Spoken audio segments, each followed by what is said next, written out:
Bade tumaros masalah angin anu kaluar secara waktu tertentu di larangan istri. Eta ngabatalkeun wudu atanapi henteu Kang. Jawabanana tiasa ditingali dina kitab Hasyiah Bujairimi juz kahiji halaman 307.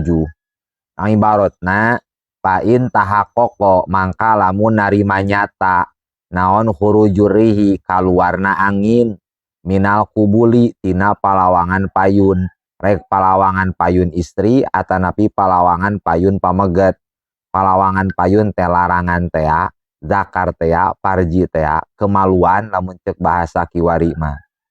Tah nyata bener-bener kaluar angin tina palawangan payun teh rek aya soraan atanapi henteu. Nu penting bener-bener nyata karasa kaluar angin, henteu aya ragu. Intakodo mangka narima batal naon wudu wuduna ieu si jalma. Jadi wuduna batal lamun nyata-nyata bener karasa kaluar angin tina palawangan payun.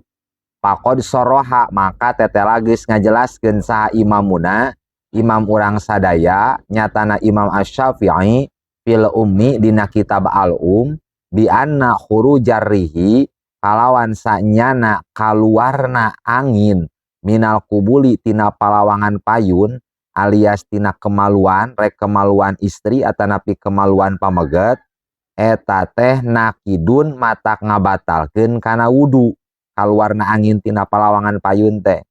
Wa ajma'a jeung geus sepakat alai atas ieu hukum batal wudu sa al ashabu ulama-ulama di kalangan madhab Imam Asy-Syafi'i.